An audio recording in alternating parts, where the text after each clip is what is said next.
नमस्कार, स्वागत आहे सर्वांचं आपल्या एमपीएससी एक्झाम मंत्राच्या प्लॅटफॉर्मवर. आणि राज्य सेवा पूर्व परीक्षा 2024 जी 1 डिसेंबरला झाली आहे, तर त्या अनुषंगाने जे काही संदिग्ध प्रश्न आहेत तर त्या प्रश्नाच्या संदर्भात आपण चर्चा करणार आहोत. चर्चा करत असताना सुरुवातीला एक गोष्ट लक्षात घ्या की ही काही जी चर्चा आहे किंवा हे काही जे डाऊटफुल क्वेश्चन्स आहेत ते माझे वैयक्तिक नाही आहेत किंवा स्वतःचे नाही आहेत. पहिली गोष्ट ही समजून घ्या. हे सगळं फोरम मेड सिंपल असेल किंवा आपला इंटरव्ह्यूचा ग्रुप असेल, याच्यावर जे काही डिस्कशन्स डिबेट झाले, विविध विद्यार्थ्यांनी सोर्सेस टाकले किंवा कोणी कोणी क्वेश्चन्स बद्दल काय काय रेज केलं त्याच्याविषयी आपण चर्चा करणार आहोत. त्यामुळं हे माझंच आहे, मीच काढले, मला पेपर कॅन्सल करायचा आहे, व्हॉट एव्हर काय काय ह्या गोष्टी करू नका. आणि कृपया बघा, ज्या लोकांना असं वाटत असेल मी एक्सपेक्टेड कट ऑफ सांगणार आहे त्या लोकांनी आताच पहिले निघून जा. हा व्हिडिओ तुमच्यासाठी नाहीये, तुम्ही चुकीच्या व्हिडिओला क्लिक केलेला आहे. हा एक्सपेक्टेड कट ऑफ साठीचा व्हिडिओ नाही. आणि याच्यामध्ये ज्या काही गोष्टी असणार आहेत फॅक्ट बेस्ड असणार आहेत आणि अनबायस्ड असणार आहेत. एखाद्या प्रश्नाबद्दल मला वैयक्तिक काय वाटतं, जिथं डिस्क्रिप्शनच्या विषयी ते माझं मत मांडेल किंवा ज्या फॅक्ट्स आहेत त्या फॅक्टनुसार आपण त्याच्यावर चर्चा करणार आहोत. नाही अण्णा, कसा विषय की बरेच पोरं काय करतात नंतर कमेंट की मग हे झालं तसं झालं. आणि दुसरी गोष्ट एक महत्वाची की काही काही गोष्टी समजून घेण्याचा प्रयत्न घ्या. मी काय बोलतो हे सगळं वाक्य पहिले समजून घेत जा. लगेच उठलं की एक्स्ट्रीम स्टेटमेंट 2-3 मिनिटाचा व्हिडिओ बघायचा आणि खाली कमेंट चालू करायच्या.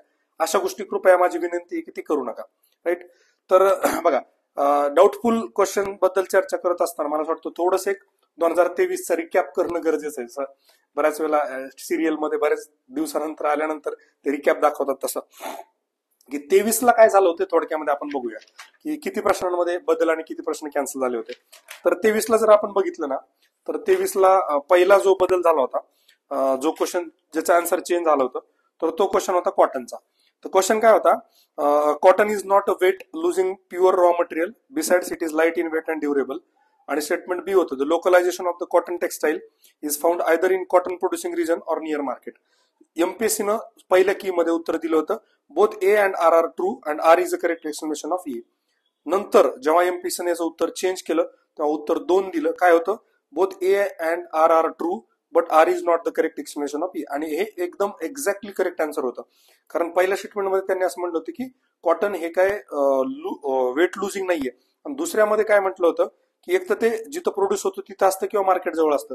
ह्या दोन्ही गोष्टी ज्या आहेत ना, तर त्या जे रॉ मटेरियल वेट लूज करते त्यांसाठी लागू होतात, कॉटनच्या बाबतीत नाही. त्यामुळं हे दोन्ही स्टेटमेंट करेक्ट होते but it was not the correct explanation of ए.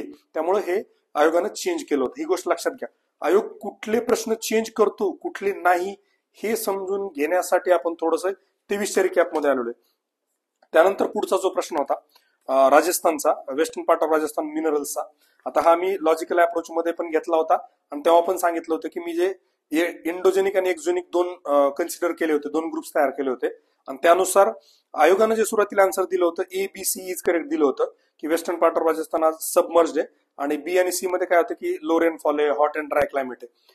तर नंतर आयोगाने चेंज करून याचं उत्तर काय केलं होतं, ए केलं होतं. Only A is correct. म्हणजे त्यांनी मिनरल्स, लाईमस्टोन, जिप्सम हे जे आहेत तर फक्त इंडोजेनिक जो काही घटक असतात आतले, जमिनीच्या आतले, त्याला कन्सिडर केलं होतं. हा पण प्रश्न चेंज झाला होता. ही गोष्ट लक्षात घ्या की जिथं एकदम एक्झॅक्टली काही गोष्टी क्लिअर वाटतात आणि क्लिअर दिसतात, म्हणजे आता पाऊस जास्त पडणं कमी पडणं याच्यामुळे जमिनीत काय असणार हे जास्त ठरत नाही. खोलवर वरवरच्या लेअरला असतं, पण खोल आतमध्ये जमिनीत काय असणार हे पावसावर ठरत नसतं.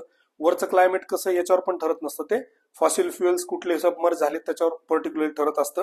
आणि नेमकं तेच रिझन जे आयोगानं कन्सिडर केलं आणि उत्तराचं आन्सर बदललं होतं. आणि हा अप्रोचच्या बॅच मध्ये पण आपण हा क्वेश्चन घेतलेला होता. सो सुरुवातीला आपण चुकलो होतो पण तो नंतर आयोगानं करेक्ट केला. नंतर अमृत जे मिशन आहे ना की त्याच्याबद्दल आयोगानं उत्तर चेंज केलं होतं. सुरुवातीला काय दिलं होतं, it was launched on 25 June 2015 in 500 cities in the country. हे चुकीचं वाक्य दिलं होतं. नंतर जेव्हा चेंज करून त्यांनी तिसरं स्टेटमेंट दिलं, it addresses the challenges of water supply in cities across the country. हे नंतर त्यांनी काय केलं, चुकीचं स्टेटमेंट केलं. हा प्रश्न घेण्याचं कारण काय, यावेळेस सोलारचा जो स्कीमचा प्रश्न आहे ना तो चर्चेमध्ये आहे, डाऊटफुल आहे. त्यामुळे याला आपल्याला ह्या रेफरन्स करून घेता येईल की आयोग स्कीमच्या क्वेश्चन्सला पण एंटरटेन करतं, पाहिजे त्यावेळी त्याच्यात बदल पण करतं, हे समजून घेण्यासाठी हा प्रश्न मी तुम्हाला या ठिकाणी सांगितला. याच्यानंतर जर आपण बघितलं तर अजून एक आपल्याला क्वेश्चन दिसेल, तर तो होता जो चेंज केला तो nitrogen fertilisers in soils release dash dash when broken down by bacteria. आता हा प्रश्नाच्या बाबतीमध्ये माझे काही मित्र राहुरी मधले जे अॅग्रीवाले त्यांनी मला त्याच वेळेस सांगितलं की सर त्याचं उत्तर 3 पाहिजे, नायट्रोजन ट्रायऑक्साईड पाहिजे. आयोगानं पहिल्या कीनुसार नायट्रोजन ऑक्साईड दिलं होतं N2O. एकदम फॅक्च्युअल क्वेश्चन होता, एकदम स्ट्रेट फॉरवर्ड क्वेश्चन होता. आयोगानं तो बदल केला. ही गोष्ट लक्षात घ्या. जिथं फॅक्ट आहेत, जिथं क्लिअर कट सबस्टॅन्शिएशन आहे, तिथं आयोग बदल करतो हे सांगण्यासाठी हा प्रश्न आपण बघितला पाहिजे. त्यानंतर बघा, जो क्वेश्चन बर्नौलीज प्रिन्सिपलचा मागच्या वेळेस कॅन्सल झाला होता, हॅश झाला होता, त्याचं कारण समजून घ्या. तिथं डेन्सिटी सिम्बॉल मध्ये दिलेलंच नव्हतं आणि हे एक बेसिक मध्ये लोचा ज्याला आपण म्हणतो की तो केमिकल फॉर्म्युला जो होता त्याचा चुकलेला होता. त्यामुळं त्या ठिकाणी काय केलं होतं, त्यांनी आयोगाने कॅन्सल केला होता. म्हणजे सायन्स मधला क्वेश्चन कॅन्सल झालेला आपल्याला बघायला मिळतो. यावेळेस आपल्याला क्लासचा क्वेश्चन जो आहे अशा पद्धतीने आपल्याला काहीतरी बघायला मिळू शकते. याच्यानंतर अजून एक कॅन्सल झालेला क्वेश्चन जर आपण बघितला तर which of the following with reference to president of Zilla Parishad, हे तर जग जाहीर होतं की त्याच्यामध्ये करेक्ट ऑप्शन्स तसे दिलेले नव्हते, त्यामुळे हा क्वेश्चन कॅन्सल होऊ शकतो. तसंच सेम मेघालयाच्या क्वेश्चनच्या बाबतीमध्ये पण ह्यावेळेस होऊ शकतं की तिथे 4 स्टेटमेंट दिलेले, A B B C C D अशाच पद्धतीनं तो पण क्वेश्चन सेट केलेला होता. आणि त्या ठिकाणी पण आपल्याला आता बघता येईल चर्चा काय करता येईल. म्हणजे मागच्या वेळेस एकंदरीत जर आपण बघितलं तर मागच्या वेळेस त्यांनी 4 चेंज केले होते, 2 कॅन्सल केले होते. जवळपास 6 प्रश्नांमध्ये काहीतरी इम्पॅक्ट झाला होता, बदल किंवा काहीतरी. यावर्षी पण काढताना तर मागच्या वर्षी पण भरपूर काढले होते. म्हणजे तुम्ही मागच्या व्हिडिओच्या कमेंट बघून मागच्या वर्षीच्या पूर्ण मला ते त्या ठिकाणी तेच म्हणत होते की सर तुम्हाला सगळा पेपर चेंज करायचा का. अरे म्हणलं ते काय आयोग काय दूध खुळा आहे का, तिथं बसलाय का? आयोग बाटलीने दूध पितो का, धोत्रावर शर्टिंग करतो? आयोगाला सगळ्या गोष्टी कळतात, त्यांच्याकडे एक्सपर्ट्स असतात. तर त्या अनुषंगानं हा पेपर बघितला. आता या पेपरमध्ये पण चर्चा करत असताना मला असं 2 गोष्टी पहिले एक समजून घ्या. कायम विद्यार्थी जे ब्लेम करतात ना आयोगाला की काय हा काय फालतूपणा आहे, नेहमी एवढे क्वेश्चन कॅन्सल केले जातात, आयोगाने याची सुधारणा केली पाहिजे. मित्रांनो, एक गोष्ट समजून घेण्याचा प्रयत्न करा. महाराष्ट्रामध्ये एमपीएससी जेवढी ट्रान्सपरंट एक्झाम घेते, तुम्ही आयबीपीएसच्या किंवा टीसीएसच्या वगैरे सरळ सेवेच्या परीक्षा बघितल्या, त्याच्यामध्ये काय काय गोष्टी विद्यार्थ्यांना बघायला मिळाल्या तेवढ्या तुम्हाला एमपीएससी मध्ये अजिबात बघायला मिळत नाही. एमपीएससी खूप ट्रान्सपरंट आहे आणि या ट्रान्सपरन्सीसाठी काही गोष्टी एमपीएससीला कराव्या लागतात. त्यामुळे उठसूट आयोगावर ब्लेम करू नका किंवा आयोगावर बोट ठेवू नका. तर ते असं का करतात हे समजून घ्या. जेव्हा क्वेश्चन्स हे पेपरमध्ये प्रिंट होतात तेव्हा आयोगाची इन हाऊस काही फॅसिलिटी नाहीये. इन हाऊस आयोगाकडे एक्सपर्ट्स नाहीत की जे बसून असतात, पेपर चेक करून मग प्रिंटिंगला देतात. आणि जर आयोगानं तसं केलं तर जो एक्सपर्ट्स असतो त्याच्याकडून पेपर लीक होण्याचा, कळत न कळत काही जवळच्या घरच्यांना नातेवाईकांना हिंट देण्याचे चान्सेस असतात. ट्रान्सपरन्सी राहावी म्हणून जसे बंद लिफाफ्यात क्वेश्चन येतात तसेच बंद लिफाफ्यामध्ये ते प्रिंटिंगसाठी जातात आणि प्रिंटिंग झाल्यानंतरच आयोगाला पेपर बघायला मिळतो. त्यामुळे त्यामध्ये काही काही चुका होतात, हे आपण प्रामाणिकपणे मान्य केलं पाहिजे. जेव्हा तुम्ही एखादी मोठी गोष्ट अचीव करायला प्रयत्न करता तेव्हा छोट्या मोठ्या गोष्टींचं नुकसान हे होत असतं. हे मान्य केलं पाहिजे की आयोगानं 100च्या 100 योग्य प्रश्न देण्याचा प्रयत्न केला पाहिजे. पण ते करत असताना ट्रान्सपरन्सी ठेवण्यासाठी काही प्रश्न चुकत असतील, काही प्रश्नांमध्ये बदल करावे लागत असतील तर ते आपण टीकात्मक पद्धतीनं न बघता एक पॉझिटिव्ह वेनं बघणं गरजेचं आहे. खूप लोकांनी याच्यावर खूप जास्त कमेंट केल्या म्हणून मला हे बोलावं लागलं. त्यानंतर आयोगाची जी प्रोसेस आहे थोडक्यात, आता काय होतं की आयोगाचे जे रिटायर्ड अध्यक्ष वगैरे असतात ते वेगवेगळ्या कार्यक्रमात आल्यानंतर बऱ्याचशा गोष्टी सांगत असतात. तर त्यातून ज्या काही गोष्टी बाहेर आल्या होत्या त्यात असं होतं की जेव्हा आपण एखादा ऑब्जेक्शन घेतो क्वेश्चन्सवर तर त्या आयोगाचे जे ऑब्जेक्शन्स आहेत तर ते काय करतो एमपीएससी, त्यांच्याकडे 2 एक्सपर्ट्स असतात एका क्वेश्चनसाठी. म्हणजे सायन्ससाठी 2 असतील किंवा इकॉनॉमीसाठी 2, तर ते दोन्ही लोकांकडे पाठवतात आणि दोन्ही लोकांचं जोपर्यंत एकमत होत नाही तोपर्यंत त्या क्वेश्चन्सवर ऍक्शन घेत नाहीत. जिथं एकमत होत नाही ते डिस्क्रिशन, पहिला ज्याने पेपर सेट केला, ज्याने पहिल्यांदा क्वेश्चन सेट केला त्याच्याकडे डिस्क्रिप्शन जातं. त्यामुळे बऱ्याच वेळेला असं आपल्याला बघायला मिळतं की काही ऑब्वियस जे चेंज व्हायला पाहिजे होते पण ते झाले नाही. याचा अर्थ त्या 2 व्यक्तींमध्ये एकमत झालेलं नाहीये, त्याचं डिस्क्रिप्शन हे पहिल्या व्यक्तीला गेलेलं आहे. ही गोष्ट एक लक्षात घ्या. 2 एक्सपर्ट्सचं वेगवेगळं इंडिपेंडंट मत आयोग मागवत असतं असा एक अंदाज आपल्याला लावता येऊ शकतो. त्यामुळं आता जे काय आपण डिस्कस करणार आहेत तर ते एकदम थोडंसं काय म्हणता येईल त्याला अनबायस्ड पद्धतीने त्याच्याकडे बघा. माझा चुकतोय म्हणून लगेच त्याच्यावर काहीतरी रिॲक्ट करणं. दुसरी गोष्ट, अजून शेवटचा ऑब्जेक्टिव्ह अटेम्प्ट आहे, इव्हन नसता तरी प्रत्येकाला असं वाटतं की माझे जास्तीत जास्त प्रश्न बरोबर आले पाहिजे. प्रत्येकाला ऑब्जेक्शन घेण्याचा अधिकार आहे, विनाकारण एकामेकावर टीका करण्याचा. एखाद्याला क्षुल्लक असेल तर पैसे भरू शकतो, तो पैसे भरणारे आयोगाने त्याला अलाउड केले, आपण त्याच्यात मध्यस्थी करणारे कोण आहे? ज्यांना जे जे ऑब्जेक्शन्स वाटतात ते ऑब्जेक्शन्स घेऊ शकतात. आयोगाला जे वाटेल ते आयोग तो निर्णय घेईल आणि तो आपल्याला दोन्ही हाताने मान्य करावा लागेल. आपण पीटीट्युरी मध्ये बघितलं की आयोग कशा पद्धतीने गोष्टी पुढे घेऊन जातं किंवा रेटून जातं. वेगळे जजमेंट्स असतील त्यातले डिस्क्रिशनरी एरिया जे एक्सपर्ट्स कडे देऊन आयोग त्यांचीच बाजू पुढे घेऊन जातं. त्यामुळं जोपर्यंत वेळ आहे ऑब्जेक्शनचा तोपर्यंत मला वाटतं ज्याला घ्यायचं त्याला घेऊ द्या. कुठल्या प्रश्नांच्या बाबतीमध्ये हा वैयक्तिक आणि संकुचित विचार करू नका की माझा जर हा प्रश्न चुकला किंवा कॅन्सल झाला तर माझे 2 मार्क कमी होतील. कुणातरी तरी 2 मार्क वाढणार असतात, कुणाचे तरी 0.25 मार्क वाढणार असतात. त्यामुळं इथं वैयक्तिक लेवलला कॉम्पिटिशन आहे, स्पर्धा आहे. प्रत्येकाला आपापल्याला टिकून ठेवायचंय, प्रत्येकाला स्पर्धेमध्ये राहायचंय. त्यासाठी त्याला जो काय एमपीएससीने लिगल राईट दिलाय तो बजावू द्या. राईट. आता आपण प्रश्नांच्या बाबतीमध्ये चर्चा करत असताना जे काही प्रश्न विद्यार्थ्यांनी चर्चेत आणले, डाऊटफुल म्हणा किंवा संदिग्ध म्हणा, त्याची आपण चर्चा करणार आहोत. जिथं मला असं वाटतं की या प्रश्नावर काय होणार नाही तिथं माझं मत मांडणार आहे. मी काही एक्सपर्ट नाही, त्यामुळं प्रत्येक गोष्ट तुम्हाला काही कळत नाही, तुम्हाला काय अकलीचे तारे म्हणजे ती गोष्टी सांगू नका. जर मला काही कळत नाही ना, तुम्ही पण हा व्हिडिओ बघायची गरज नाहीये. मी काय तुमच्या हातात गुळ खोबरं दिलेलं नाही की व्हिडिओ बघायला या म्हणून.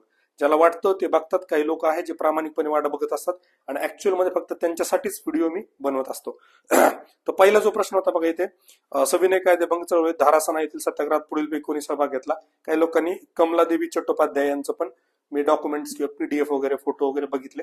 मला वैयक्तिक वाटतं हा प्रश्न चेंज होणार नाही किंवा हा कॅन्सल पण होणार नाही. हा प्रश्न ऍज इट इज राहील. याचं उत्तर सरोजिनी नायडू जे आहे तर तेच आयोग ठेवेल असं माझं वैयक्तिक मत आहे. त्यानंतर पुढचा जो प्रश्न आहे की सुलतानशाहीच्या शासन काळात खालीलपैकी कोणता कर अनुक्रमे हिंदू आणि मुस्लिम जमीनदारांकडून घेतला जात असे. या प्रश्नामध्ये जे काही ऑप्शन्स त्यांनी दिले त्याच्यामध्ये परफेक्ट असा ऑप्शन कुठलाही नाहीये. खिराज किंवा जकात जर बघितला आपण तो रिलिजियस टॅक्स आहे. काही ठिकाणी मुस्लिम व्यापाऱ्यांकडून घेतलेला टॅक्स त्या ठिकाणी आहे. त्यामुळे इथे असा एकही पर्याय नाहीये ज्या ठिकाणी हिंदू आणि मुस्लिम जमीनदारांकडून घेतलेले टॅक्स सुलतान रुलर लावत होते. त्यामुळे हा प्रश्न कॅन्सल होण्याची शक्यता खूप जास्त आहे. हा क्वेश्चन हॅश होईल. मला वाटतं इथे कुणाला जास्त दुःख नाही की मॅक्झिमम मुलांचा हा चुकलेला आहे. राईट. पहिला प्रश्न आपण जो बघितला तो कॅन्सल. नंतर काही जणांनी हा पण क्वेश्चन 1857च्या उठावामध्ये कानपूर येथील नेतृत्व कोणाकडे होते. तिथं स्पष्ट ज्या लोकांनी लीडर वाचला नाही त्यांच्यामुळे त्यांचं चुकलंय. आता चुकलं म्हणून विनाकारण तात्या टोपेकडे जाणे किंवा काय करणे मला असं वाटतं आयोग इथं पण एंटरटेन करणार नाही. सबळ पुरावे आयोगाकडे आहेत किंवा एवढा जो हिस्ट्रीचा एक्सपर्ट असेल त्याला एवढी बेसिक गोष्ट माहित असणार आहे की कानपूरच्या उठावाचे नेतृत्व लीडरशिप कोणी केली तर ती नानासाहेबांनी केली. त्यामुळे इथेही काही होईल अशी अपेक्षा ठेवणं मला असं वाटतं संयुक्तिक नाही. त्यानंतर एक क्वेश्चन होता बघा, खालीलपैकी कोणते विधान इनकरेक्ट आहे. जिओग्राफी मधला क्वेश्चन. अरबी समुद्रात लक्षद्वीप बेट समूह आहे. इथे एक जणांनी जे काय डाऊट रेज केला तो असा होता की भारताची सरासरी सरहद्द किनारपट्टीपासून 22 नाविक मैल आहे. त्यांचं असं म्हणणं होतं ती कोस्ट लाईन पासून नाहीये, ती हाय टाईड लाईन पासून आहे. तसं टेक्निकली बघायला गेलं तर त्या केसमध्ये ते तसं होतं. पण मला असं वाटतं की आयोग एवढ्या बारीक सारीक गोष्टींना एंटरटेन करेल असं मला वैयक्तिक वाटत नाही. त्यामुळे हा प्रश्न ऍज इट इज राहील. त्याचं उत्तर बदलेल असंही वाटत नाही किंवा कॅन्सल होईल असंही वाटत नाही. पण आयोगानं याआधी खूप वेळा सरप्राईज दिले. त्यातलं पर्टिक्युलरली मेन्सला जेव्हा ऑब्जेक्शनसाठी पैसे नव्हते तेव्हा उठसूट कोणी ऑब्जेक्शन पाठवायचं आणि कधी कधी एक्सपर्टचं एकमत झालं तर तो क्वेश्चन कॅन्सल झालेला पण आपण बघितलेला आहे. त्यामुळे ह्या केसमध्ये तसं ऍक्च्युअल मध्ये आता तरी वाटत नाही, पण फार जर टेक्निकल काय गेलं तर मग तो कॅन्सल पण होऊ शकतो. पण माझं वैयक्तिक मत आहे याच्यामध्ये काहीही होणार नाही, चेंजही होणार नाही आणि कॅन्सलही होणार नाही. पुढे बघा, which type of drainage pattern is found in Maharashtra. याच्यामध्ये खूप जणांचं असं म्हणणं आहे की ट्रिलीज महाराष्ट्रामध्ये नाहीये. दुसरी गोष्ट आपण कोर्टामध्ये पण बघतो, खूप वेळा हे पण बघतो की एखादी गोष्ट आहे हे प्रूव्ह करणं त्यातल्या सोपं असतं. एक कुठेतरी एक नदी दाखवायची छोटीशी खेड्यापाड्यातली, त्याच्यामध्ये ट्रिलीज पॅटर्न दिसला जाळीदार की ते उत्तर बरोबर होऊन जातं. नाही हे प्रूव्ह करणं is very difficult, very very difficult. कोर्टात पण हे डिफेंड करता येत नाही किंवा आपल्याला पटवून पण देणं खूप अवघड जातं. सोर्सेस पण तसे स्टँडर्ड लागतात की सौदी सरांच्या पुस्तकात जर स्पष्ट कुठं मेन्शन केलं असेल महाराष्ट्रात जाळीदार प्रकारची नदी प्रणाली आढळत नाही असं क्लिअर कट स्टेटमेंट, असं फॅक्ट बेस्ड स्टेटमेंट असेल तरच अशा प्रश्नांमध्ये काही होऊ शकतो. अदरवाईज अशा प्रश्नांमध्ये काही होईल असं मला वैयक्तिक वाटत नाही. आणि बऱ्याच वेळेला आपण अशा प्रश्नांमध्ये जिथं आपल्याला डाऊट असतो, जिथं आपल्याला अनसर्टिनिटी असते, जिथं आपण इन्क्लुझिव्ह अप्रोच, ब्रॉडर आणि इन्क्लुझिव्ह अप्रोच आपण राईट लॉजिकल अप्रोच मध्ये बघितला, त्यांना आपण ऑल ऑफ द अबोव कडे जात असतो. दुसरी गोष्ट, दिसला ऑल ऑफ द अबोव, मारला ऑल ऑफ द अबोवचा गेम 100% होतो. हे मी प्रत्येक वेळेला सांगत होतो. म्हणजे दिसला ऑल ऑफ द अबोव म्हणून मारणं हा निवळ मूर्खपणा आहे. तुम्हाला कन्फ्युजन आहे, तुम्हाला येत नाहीये आणि तुम्हाला अशा प्रश्नांमध्ये की 3 कडे जायचं का 4 कडे, तर अशा केसमध्ये तुम्ही 4 कडे जाणं त्यातल्याच संयुक्तिक आहे आणि या ठिकाणी पण ही गोष्ट होण्याची दाट शक्यता आहे. त्यामुळे याच्यात काही बदल होईल असं वैयक्तिक तरी मला वाटत नाही. पुढचा प्रश्न बघा, disperse settlement has the following characteristics. याच्यामध्ये आयोगाने उत्तर दिलेले ए आणि बी. आता विद्यार्थ्यांचं जे ऑब्जेक्शन आहे ते आहे 3 वर की बाबा नदी, डोंगर रांगा, रस्ते, रेल्वे मार्ग इत्यादींमुळे घरांचे समूह परस्परांपासून दूर अंतरावर असतात. आता याच्यामध्ये दोन गोष्टी येतात. म्हणजे विद्यार्थ्यांना जे वाटतं की बाबा इथं रेल्वे ट्रॅक टाकल्यामुळे काय झालं, इकडं काही घरं गेलं आणि इकडं काही, तर डिस्पर्स सेटलमेंट झाली. पण मला वाटतं रेल्वे ट्रॅक अर्बनचा पार्ट आहे. अर्बन मध्ये डिस्पर्स सेटलमेंट आपल्याला शक्यतो बघायला मिळत नाही. पुढचा आपला आन्सर तेच होतं. एकच मिनिट. पुढचा आपला आन्सर तेच आहे की बघा आपण काय केलं, the following is not a pattern of urban settlement. त्यात उत्तर डिस्पर्स केलं. बरोबर आहे. मग रेल्वे कुठे असते, शक्यतो शहरी भाग, म्हणजे त्याला आपण शहरी अर्बन म्हणूयात, तो एक भाग झाला. नद्यांमुळे डिवाइड होते, पण ते नद्यांच्या बाजूला कसं तिकडे भरपूर वस्ती असते, इकडे भरपूर वस्ती असते. आणि दुसरी गोष्ट महत्वाची, माउंटेन रेंजेस, म्हणजे ही रेंज असते अशी लांब. रिव्हर ही पण एक लांब, रेल्वे रोड हे पण लांब. त्याच्या त्या अर्थानं दोन्ही साईडला जर झालं तर ते लिनियर सेटलमेंट तयार होऊ शकते. त्यामुळे इथे डिस्पर्सचं काही होईल असं मला वाटत नाही. खूप लोकांनी तिथं एनसीआरटीचे किंवा बरेच वेगळे सपोर्टिंग इव्हिडन्सेस दिलेले आहेत. 100% तुम्ही हा पाठवा.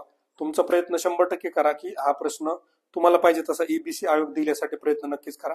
वैयक्तिक माझं असं मत आहे की त्याच्यामध्ये काही बदल होईल असं वाटत नाही, कारण हा एकदम असा फॅक्च्युअल काइंड ऑफ क्वेश्चन नाहीये. थोडंसं ओपिनियन, थोडंसं डिस्क्रिप्शन याच्यामध्ये येतं. आणि जिथं जिथं ओपिनियन आणि डिस्क्रिप्शन येतं तिथे तिथं आपण बघितलं की आयोग म्हणण्यापेक्षा ते एक्सपर्ट जे आहेत तर ते थोडंसं पहिल्या क्वेश्चन सेटरला फेवर करतात. आणि ते ऑब्व्हियसली असतं. जसं क्रिकेटमध्ये बऱ्याच वेळेला डिस्क्रिप्शन बॅट्समनकडे जातं, अशा पद्धतीनं जे डिस्क्रिप्शन असतं इथे ते पहिल्या पेपर सेटरकडे जातं. त्यानंतर महत्वाचा जो प्रश्न आहे जो चेंज होऊ शकतो, coal is found at which of the following place in Chandrapur district.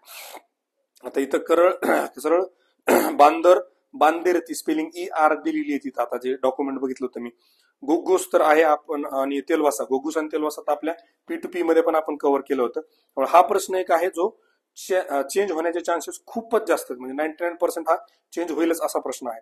वणीचा काही विशेष नाही. EBC ऑप्शन त्या ठिकाणी अवेलेबल आहे. बंदरच्या बाबतीमध्ये काही ER बांदेर असं काही केलंय, पण मला असं वाटतं त्या छोट्या मोठ्या गोष्टींकडे आयोग तेवढं लक्ष देणार नाही आणि कदाचित हा प्रश्न चेंज करेलच. पुढे बघूया. आता पुढचा क्वेश्चन जो होता, in relation to Maharashtra which following statements are true as per 2011 census. आता इथे 6:925 दिलाय. काही काही जणांचं काय म्हणणं होतं की हे जे 82 हे पण कमी आहे, 925. आता सेन्सस मध्ये जो डेटा सुरुवातीला येतो आणि नंतर रिफाईन आलेला डेटा असतो, तर याच्यामध्ये रिफाईन जर आपण बघितलं तर ते 929 आहे, राईट. त्यामुळे हे जे आहे याचं उत्तर फक्त ABC करेक्ट असं यायला पाहिजे. आता काही लोकांनी ऑब्जेक्शन घेतलं. माझं वैयक्तिक असं मत आहे, याचं जवळपास हा प्रश्न असा आहे की सगळेच जण मान्य करतील की याचं उत्तर ABC हेच येईल आणि हा प्रश्नामध्ये उत्तरामध्ये बदल होईल. खूप लोकांनी तर हा आणि कोलचा प्रश्न कन्सिडर करूनच आपले मार्क सांगितलेत. 110 असतील तर ते चांगले 115 काय म्हणतात 114 कडे घेऊन गेलेत, 114.5 म्हणा किंवा असे काहीतरी. तर मला असं वाटतं हा एक प्रोबेबल आहे की जो चेंज होईल. जास्त वाद घालण्याची आवश्यकता त्या ठिकाणी नाही. शेवटी ते पण एक्सपर्ट आहेत.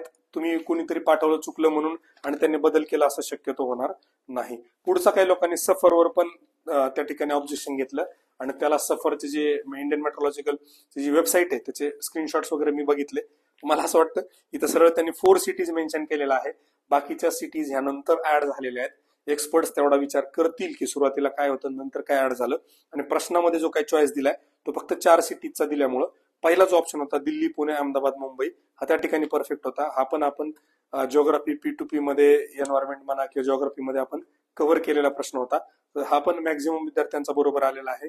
जरी ऑब्जेक्शन पाठवलं तरी याच्यात काही बदल होईल असं वैयक्तिक तरी मला वाटत नाही.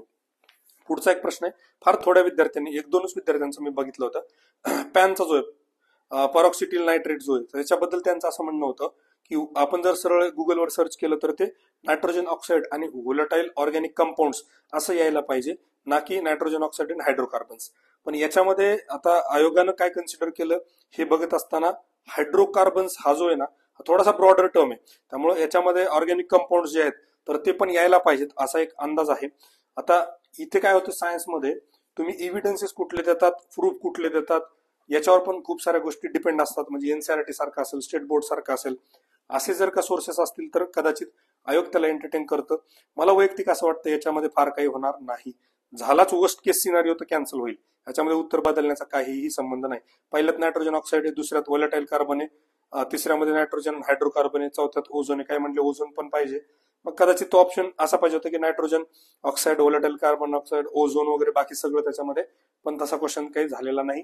त्यामुळे ज्यांचा बरोबर आलाय त्यांनी काळजी करण्याची गरज त्या ठिकाणी नाही. ज्यांचा चुकलाय त्यांनी अर्थातच तुमचे स्टँडर्ड सोर्सेस जे काय असतील ते तुम्ही पाठवू शकता.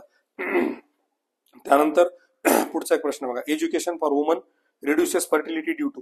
आता याच्यावर पण खूप जणांनी ऑब्जेक्शन घेतलं, पण मला सरळ असं वाटतं शिक्षण आणि साक्षरता स्त्रियांना गर्भ निरोधक विषयी अधिक ग्रहणक्षम बनवते. सरळ सरळ स्पेसिफिक जे मोर रिलेटेड, आता आर्थिक स्त्रियांची आर्थिक स्थिती सुधारते हा इनडायरेक्ट झाला. थर्ड जो आहे एकमेव ऑप्शन असा जो डायरेक्टली बोलतो कॉन्ट्रासेप्शन बद्दल, directly receptive to information about contraception. आणि कॉन्ट्रासेप्शन शिवाय आपण जर बघितलं तर प्रजनन क्षमता किंवा फर्टिलिटी जी आहे तर ती कमी होणं डिफिकल्ट आहे. त्यामुळे बाकीचा ऑप्शन येऊ शकतो पण तो इनडायरेक्ट आहे. त्यामुळे इथं डायरेक्टली तसा ऑप्शन तुम्हाला अवेलेबल आहे ओनली सी. हा प्रश्न आयोग चेंज करेल असं मला अजिबात वाटत नाही, कारण हा पण डायरेक्टली फॅक्च्युअल नाही. तुम्ही कुठं दाखवणार की डायरेक्टली असं स्टेटमेंट दिलेलं आहे? आणि जेव्हा तुम्हाला दाखवायचं असतं ना क्लिअर कट स्टेटमेंट पाहिजे. जसं सेक्स रेशोच्या बाबतीमध्ये येईल, सेक्स रेशो गव्हर्नमेंटची कुठली वेबसाईट घ्या, इकॉनॉमिक सर्व्हे घ्या महाराष्ट्राचा, डायरेक्ट 9:29 असा डायरेक्टली येतो. एवढा फॅक्च्युअल क्वेश्चनला आयोगाला काहीही करता येत नाही. फार पीटीटी मध्ये रिटर्न नेलं ती गोष्ट सोडून द्या, पण नंतर आयोगालाही कळलं असणार आहे, ते तेवढी काळजी घेतीलच.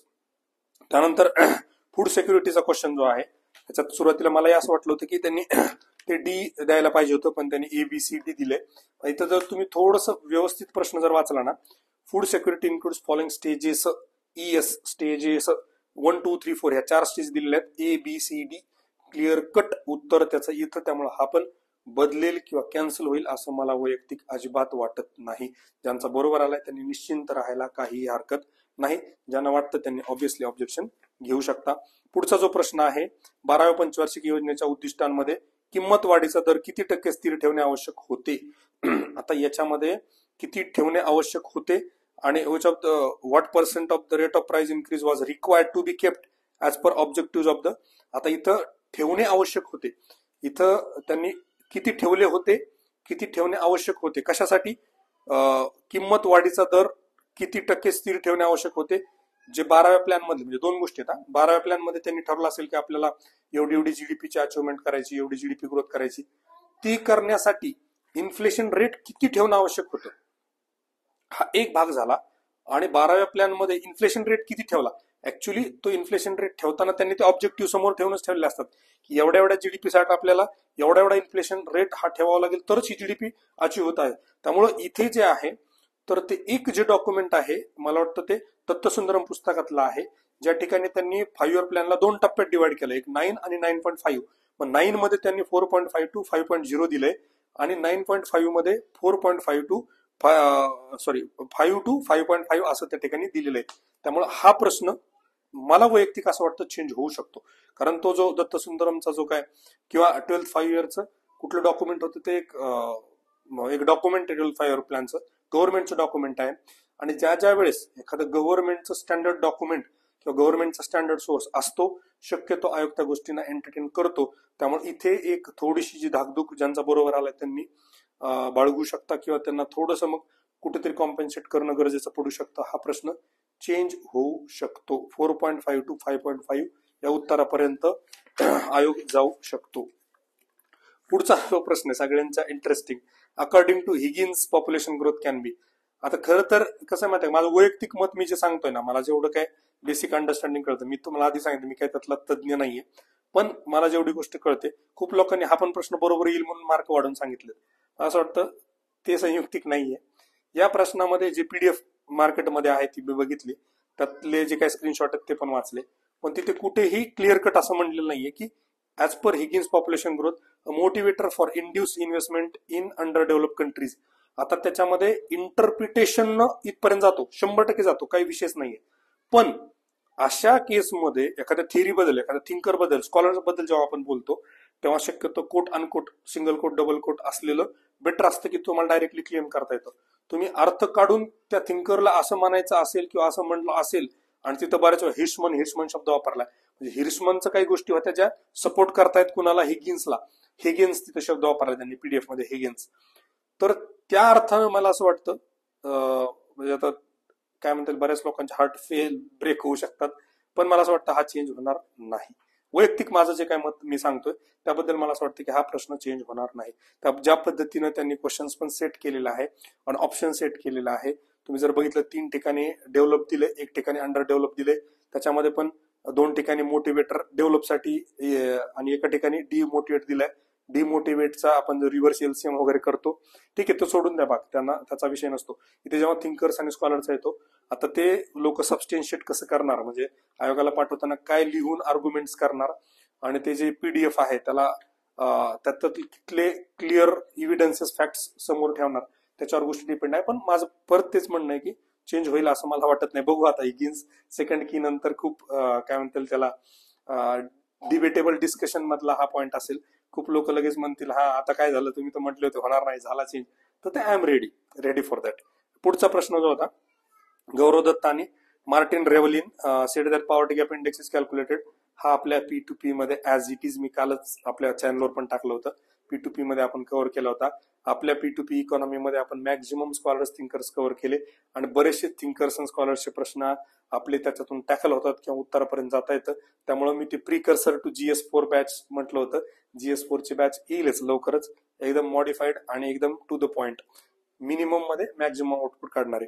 तर हा पण प्रश्न जो आहे तो चेंज होईल असं मला वैयक्तिक वाटत नाही, कारण तिथं सरळ स्पष्ट how much income would be needed to cover the deficit to eliminate poverty असं दिलेलं आहे. त्यानंतर पुढचा जेव्हा आपण प्रश्न बघतो तर तो प्रश्न येतो बघायचा, at room temperature 300K what is the significant contribution wavelength for the thermal radiation emitted by a body. आता या प्रश्नामध्ये एक्झॅक्टली उत्तर येतं 9660 काहीतरी येतं, पण बऱ्याच जणांचं असं म्हणजे 9550 या ठिकाणी दिलेलं आहे, त्यामुळे हा क्वेश्चन कॅन्सल व्हायला पाहिजे. आता खूप लोकांनी ज्यांनी एलसीएम वापरला त्यांचं उत्तर बरोबर आलं, खूप लोकांचं चुकलं, त्यामुळे ते आता ते खोलात चालले त्याच्यामध्ये की एवढं यायला पाहिजे. तसं तर तो पर्याय जो करेक्ट यायला पाहिजे तो कुठेही दिलेला नाहीये, राईट. मग त्या केसमध्ये जर आयोगानं डिस्क्रिप्शन वापरलं हा प्रश्न चेंज होईल असं मला वाटत नाही. वैयक्तिक माझं मत म्हणाल तर हा चेंज होणार नाही, हा ऍज इट इज ठेवतील. तो जो काय आहे ते त्यातली त्यात दिलेल्या 4 पर्यायांमधला कुठला पर्याय जास्त योग्य आहे, हा याच्यात सोबत दुसरा कुठला पर्याय असता देन कॅन्सल होण्याचे चान्स होतात, पण हा प्रश्न कॅन्सल होईल असं मला वैयक्तिक वाटत नाही. त्यानंतर पुढचा प्रश्न आपण बघू, सगळ्यात जास्त गाजलेला, नावाजलेला, प्रसिद्ध झालेला प्रश्न, थिअरी ऑफ जे स्लेडेन आणि श्वान यांची जी थिअरी याच्यावरचा प्रश्न. तर आता ह्या प्रश्नामध्ये कशी गोष्ट आहे माहिती का, खूप लोकांनी म्हणलं new cells are found from the pre existing cells. हे जे स्टेटमेंट आहे हे विरचॉचं स्टेटमेंट आहे. मित्रांनो हे करेक्ट आहे, हे विरचॉचं स्टेटमेंट आहे. पण मी एका एनसीईआरटी मध्ये की सुरुवातीलाच एक त्यांनी स्क्रीनशॉट टाकला होता फोरमवर, त्यात बघितलं होतं मी की स्लेडेन आणि शॉन यांच्या थिअरीचे 3 पार्ट आहेत. इट हॅज अ 3 पार्ट्स आणि त्यातला तिसरा पार्ट जो आहे तो तिसरा पार्ट कॉन्ट्रीब्युट केलाय विरचॉने. मेन थिअरी आहे स्लेडेन आणि शॉन यांची. मग याचा अर्थ असा असतो की या थिअरीचा पार्ट जो तिसरा आहे त्याला कॉन्ट्रीब्युशन विरच्यानं दिलं, याचा अर्थ तिसरं जे आहे it's a part of this theory.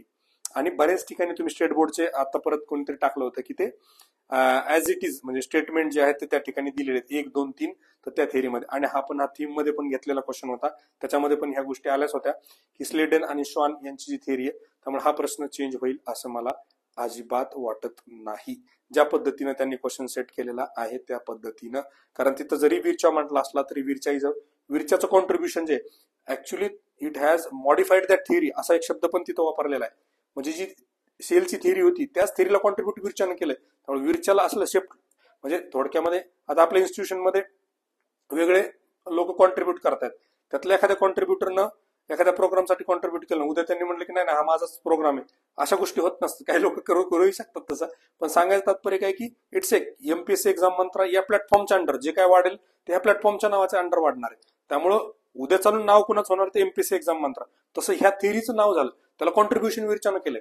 त्यामुळे ही गोष्ट क्लिअर कट समजून घ्या. अर्थातच याचं ऑब्जेक्शन तुम्ही पाठवलं पाहिजे, त्यासाठी प्रयत्न केला पाहिजे, कारण हा खूप जणांचा प्रश्न चुकलेला आहे आणि अभ्यास करून चुकलेला आहे. खूप जणांनी ते विरच्या पुस्तकात वाचलं होतं, स्टेट बोर्ड मध्ये म्हणा किंवा एनसीईआरटी मध्ये म्हणा, म्हणून त्यांनी परीक्षेमध्ये ACD असा पर्याय केला होता. त्यामुळे हा तुमचा अधिकार आहे, हा तुमचा राईट आहे. पण आता बऱ्याच लोकांनी जिथं ब्रॉडर इन्क्लुझिव्ह अप्रोच वापरून ऑल ऑफ द अबोव कडे गेलेत ते डिफेंड करायचा प्रयत्न करतील, पण तुमचा अधिकार आहे, तुम्ही पाठवा. वैयक्तिक मत माझं जर विचाराल तर हा चेंज होईल असं मला वाटत नाही. त्यानंतर पुढचा जो प्रश्न आहे, which of the following animals belong to same class. याच्यामध्ये हिपोकॅम्पस मी स्क्रीनशॉट पण टाकले होते. तर याच्यामध्ये असा कुठलाच ऑप्शन नाहीये ज्याच्यामध्ये एकाच क्लासचे चारही त्या ठिकाणी अॅनिमल्स आहेत. त्यामुळं हा प्रश्न 100% कॅन्सल, 99.99% कॅन्सलच होईल. आणि असा आयोगाने याच्या आधी केलेला आहे. सायन्समध्ये जिथं परफेक्ट ऑप्शन्स आपल्याला दिसत नाहीत त्या ठिकाणी तो क्वेश्चन कॅन्सल केलेला आहे. एक क्लास कुठलाही नाही, सुपर क्लास काय घ्यायचं घ्या, तिथं मग तुम्ही असं झालं की काही पण वापरताय. पण क्लिअर कट तिथे दिलेलं आहे की 2 वेगळ्या क्लासमधले स्पीसीज अॅनिमल्स त्या ठिकाणी दिसतात. त्यामुळे हा क्वेश्चन कॅन्सल होण्याची दाट शक्यता आहे. दुसरा एक ड्यूटेरियम आणि ट्रायटियम बद्दल पण खूप लोकांनी ऑब्जेक्शन घेतलं. याच्यावर मला वाटतं ऑब्जेक्शन घेण्यासारखं काही नाही. ज्यांचं चुकला त्यांचं चुकून झाला असेल. ड्यूटेरियम हे सगळीकडे जग जाहीर आहे. त्यामुळे हा पण प्रश्न चेंज होईल असं मला अजिबात वाटत नाही. त्यानंतर बघा, रासायनिक खतांच्या अतिवापरामुळे शेतजमिनीतील वाढलेल्या अंमलाचे उदयनिशीकरण करण्यासाठी कोणते रसायन वापरतात? काही लोक म्हणले सिंग्युलर, असं काही नसतंय. आपण त्या अप्रोच मध्ये सांगताना सांगितलं होतं सिंग्युलर असेल तर एक घ्यायला पाहिजे, पण असं काही नसतं. आयोग जर करेक्ट आन्सर असेल आणि मल्टिपल ऑप्शन्स त्यात येत असतील तर ते पण ग्राह्य धरतं. पण इथे जर तुम्ही एक थोडं बेसिक ऑब्झर्वेशन केलं ना, चुन्याची निवळी डायरेक्टली एक थोडंसं कॉमन नेम मधला शब्द आहे. बाकी सगळे सायंटिफिक नेम आहेत. Potash, milk of magnesia, ammonium hydroxide. तर बऱ्याच जणांचं म्हणणे सगळेच वापरतात. हे तर बरोबरच आहे, पण ते प्रूव्ह करणं इज अगेन व्हेरी डिफिकल्ट. हा, तुम्ही एक एक दाखवू शकता. एका ठिकाणी अमोनियम हायड्रॉक्साईड दिलं, एका ठिकाणी पोटॅश दिलं, एका ठिकाणी मिल्क ऑफ मॅग्नेशिया. पण जे ढोबळ मानानं अॅग्रीचं खरंच तयारी करतायत, किंवा पूर्वी राज्यसेवा पोलिसला पण अॅग्री होता, तेव्हा सरळ यायचं ऍसिडिटी आली की लाईम वॉटर, चुन्याची निवडी ही वापरायची. त्यामुळं मला असं वाटतं इथे पण काही बदल होईल असं वाटत नाही. त्यानंतर पुढचा प्रश्न आहे बघा, बोमई केसचा. बोमईमध्ये खूप जणांनी, खूप एक्सपर्ट्सनी पण काही फॅकल्टीजनी पण याच्यात खूप इंटरेस्ट घेतलेला आहे. तर याच्यातलं सगळ्यात जे डाऊटफुल स्टेटमेंट होतं, an order to dissolve the state assembly requires approval of the parliament. आता याच्यामध्ये काय गोष्ट होती माहिती आहे का, की खरं ते डिसिजन कोण घेतं, तर तो प्रेसिडेंटच घेत असतो. पण कंडिशन अशी आहे की जर तुम्हाला स्टेट असेंब्ली डिझॉल्व्ह करायची असेल, बरखास्त करायची असेल, तर त्याच्या आधी पार्लमेंटचं अप्रुव्हल तुमच्या इमर्जन्सीला मिळालेलं पाहिजे. इमर्जन्सीला जोपर्यंत पार्लमेंटचा अप्रुव्हल मिळत नाही तोपर्यंत तुम्हाला स्टेट असेंब्ली डिझॉल्व्ह करता येत नाही. जर कोणी केली तर ती रिइन्स्टेट पण करता येते, हे ऍक्च्युअल मध्ये आहे. दुसरी गोष्ट, suspension is a temporary form, dissolve is a permanent form. Suspension साठी काय करावं लागतं, तुम्हाला पार्लमेंट अप्रुव्हलची गरज लागत नाही, ते डायरेक्टली प्रेसिडेंट करू शकतो before approval of the parliament. पण या ठिकाणी जे एस.आर. बोमईचं स्टेटमेंट आहे, तर त्या स्टेटमेंटमध्ये असं कुठेही मेन्शन केलेलं नाहीये कॅन ऑर्डर टू, म्हणजे असा प्रकारचा नाही. उलट याच्या विरुद्ध आहे की बोमई केसमध्ये याबद्दल त्यांनी चर्चा केलेली आहे. त्या जजमेंटमध्ये dissolution of state assembly parliament approval बद्दल बोललेलं आहे. त्यामुळे वैयक्तिक माझं जे मत आहे ते असं आहे की हा प्रश्न चेंज होणार नाही. ज्या लोकांना असं वाटतं चेंज होतोय त्यांनी 100% स्टँडर्ड सोर्सेस पण तुम्हाला मी सांगेल. डी बसू एक स्टँडर्ड सोर्स आहे याच्या बाबतीमध्ये, पॉलिटीच्या बाबतीमध्ये. एनसीईआरटी मध्ये कुठं मिळालं PSIRचं तर ते बघा, किंवा गॅजेट नोटिफिकेशन जे असतं, किंवा सुप्रीम कोर्ट जजमेंट्स जे असतात, सुप्रीम कोर्ट जजमेंट डायरेक्टली जे बेअर PDF आहे ती पण तुम्ही रेफर करू शकता. तुमचे सोर्सेस त्या ठिकाणी वापरू शकता. पण मला असं वाटतं की चेंज होणार नाही. पुढचा जो प्रश्न आहे बघा, त्यानंतर आला मेघालयाचा प्रश्न, की भारतातील घटना दुरुस्ती संदर्भात खालील विधान तपासावे. आता सेम प्रश्न मी तुम्हाला जो प्रेसिडेंट ऑफ जिल्हा परिषदचा सांगितला होता तसाच प्रश्न आहे. आताच्या कंडिशनला जर एकदम फॅक्च्युअली बघितलं, फक्त ए करेक्ट येतं असा ऑप्शनच नाहीये. हा क्वेश्चन कॅन्सल होऊ शकतो. 99% चान्सेस हा क्वेश्चन कॅन्सल होण्याचे. कारण 1969ला जी 22वी अमेंडमेंट झाली होती त्याच्यामध्ये Meghalaya autonomous state within Assam झालं होतं, आणि त्याला प्रॉपर स्टेटहुड किंवा इंडिपेंडंट स्टेट जे आहे तर ते 1972 मध्ये मिळालं होतं. त्यामुळे जे चौथं स्टेटमेंट आहे की 22व्या घटना दुरुस्तीनुसार मेघालय या राज्याची निर्मिती करण्यात आली. राज्य नाही, ऑटोनॉमस स्टेट हे राज्य नसतं, हे काय म्हणता येईल त्या राज्यातलाच एक घटक आहे, त्या राज्यातला एक भाग आहे. त्याला सेपरेट आपण स्टेटहुड किंवा इंडिपेंडंट राज्य असं म्हणू शकत नाही. त्यामुळं हे डी स्टेटमेंट या ठिकाणी चुकीचं ठरतं. अशा प्रकारे हा क्वेश्चन कॅन्सल होऊ शकतो. आता याला फॅक्च्युअली सबस्टॅन्शिएट करायला खूप साऱ्या गोष्टी. डायरेक्टली अमेंडमेंट जर काढली ना, 22व्या अमेंडमेंट, त्यात सरळ ऑटोनॉमस स्टेट एवढा जरी शब्द हायलाइट केला तरी मला वाटतं एक्सपर्टला तेवढ्या गोष्टी कळतील. त्यामुळे हा क्वेश्चन कॅन्सल होऊ शकतो. ज्यांचा बरोबर आलाय त्यांना थोडंसं वाईट त्या ठिकाणी वाटू शकतं, पण ती शक्यता नाकारता येत नाही. आता राहिले 1-2 प्रश्न, एकच प्रश्न राहिला आता. जो डाऊटफुल कॅटेगरीमध्ये नाही 2 राहिले, त्यातला 3 राहिले सॉरी. एक जो होता कर्पुरी ठाकूरचा प्रश्न.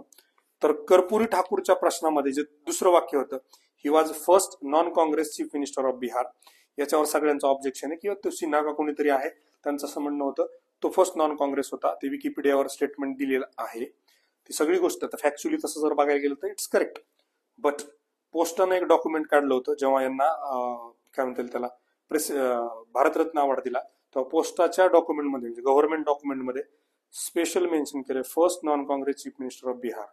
त्यामुळं अशा केसमध्ये आता चौथं तर स्टेटमेंट रॉंगच आहे. समजा आयोगानं ते कन्सिडर केलं की दुसरंही रॉंग आहे तर क्वेश्चन कॅन्सल होईल, पण हा चेंज होणार नाही.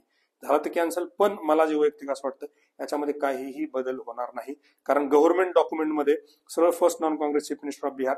आणि असे जे स्टेटमेंट्स असतात ना, याला असं गव्हर्नमेंट सपोर्ट डॉक्युमेंट असं नसतं की तुम्ही दाखवणार की first non Congress chief minister of Bihar कोणीतरी दुसरा आहे. हे विकिपीडिया चालणार नाही. तुमचं गव्हर्नमेंट डॉक्युमेंट शोधावं लागेल तुम्हाला. एखादं गव्हर्नमेंटचं गॅजेट म्हणा किंवा गव्हर्नमेंटनं पब्लिश केलं एखादा पेपर म्हणा किंवा तुमचं इंडिया एअर बुक म्हणा, कुठे असं काही मेन्शन केलं किंवा बीपीएससी साठी बिहारसाठी तिथं काही गव्हर्नमेंटचे डॉक्युमेंट पब्लिश होत असतील तिथले पॉलिटीचे वगैरे, तर तसं एखादं शोधावं लागेल तरच या क्वेश्चन मध्ये काहीतरी होऊ शकतं. Otherwise it's very difficult, right. त्यामुळे ह्या प्रश्नामध्ये पण काय होईल असं मला वाटत नाही. त्यानंतर नर्गिसचा प्रश्न आहे, याच्यामध्ये काही वाद घालायची गरज नाही. फार कमी लोक आहेत ज्यांचा बरोबर आला, तर मला माहिती ते कोण आहेत. तर त्यांना बरोबर माहिती होतं की 2003चा येते, 2004 नाही. अदरवाईज मॅक्झिमम जणांचा चुकलेला आहे. हा मान्य केला पाहिजे आपण चुकलेला आहे, हा बदलणार नाही. त्यानंतर सगळ्यात शेवटचा प्रश्न, ज्याच्याबद्दल मी तुम्हाला 2023चा एक प्रश्नाचा रेफरन्स देऊन बोललो होतो की मुख्यमंत्री सौर कृषी वाहिनी योजना. तर या योजनेमधले पहिले 2 statement as it is correct आहेत, जे 1.0 मध्ये होते. पण गव्हर्नमेंटने नंतर मुख्यमंत्री सौर कृषी वाहिनी 2.0 नावाची स्कीम आणली आणि त्या 2.0 स्कीम मध्ये या योजनेअंतर्गत शेतकऱ्यांना प्रति एकर 50,000 भाडे किंवा पर हेक्टर 1 लाख काहीतरी अमाऊंट देण्याचा त्यांनी त्या ठिकाणी निर्धार केला होता, निर्णय सरकारने घेतला होता. आता या ठिकाणी आयोगाने जे एबी दिले तर ते एबीसी होण्याचे चान्सेस आहेत, कारण अमृत जी स्कीम होती त्याच्यामध्ये पण उत्तर त्यांनी बदललं होतं. आणि इथे मुलांकडे योजना दूत नावाचा डॉक्युमेंट आहे, गव्हर्नमेंटच्या वेबसाईट्स आहेत वेगळ्या, इकॉनॉमिक सर्व्हे आहे ज्याच्यामध्ये 2.0च्या नावाखाली फक्त आता एकच प्रश्न जो उरतो तो हा उरतो की ते 2.0 आहे आणि ही स्कीम याच्यामध्ये 2.0 मेन्शन केलेलं नाहीये. पण एमपीएससी शक्यतो स्कीमच्या बाबतीमध्ये असं 1.0 2.0 शक्यतो करत नाही. म्हणजे प्रिव्हियस इयर क्वेश्चन जरी आपण बघितले तरी ते सरळ योजनाच बघतात. मग त्या योजनेमध्ये हे गव्हर्नमेंटच्या डॉक्युमेंटमध्ये आलं तर त्यांना बहुतेक मला असं वाटतं काही घेणं देणं नाही 1.0 मध्ये का 2.0 आहे. हा एक प्रश्न जो असं मला वाटतं जो चेंज होऊ शकतो. अदरवाईज बाकीचे जे काय असतील गोष्टी तर त्या अजून बाकीचे लोक जास्त डिटेलमध्ये सांगू शकतात. आपण काही त्या प्रत्येक विषयामधलं एक्सपर्ट फॅकल्टी नाहीये. एक्सपेक्टेड कट ऑफच्या बाबतीमध्ये आपण उद्या चर्चा करूया, आज त्याच्याबद्दल काही बोलणार नव्हतोच. शेवटी जाताना एवढंच म्हणेन, मी नव्हे तत्वज्ञ मोठा, तंत्र नव्हते माहिती, 4 धोंडे जोडणारी ही किनाऱ्याचीच माती, फक्त हिचा चिखल व्हाया अंतरी मी ओळलो, या नदीला घाट छोटा, बांधून मी चाललो, बांधून मी चाललो. थँक्यू.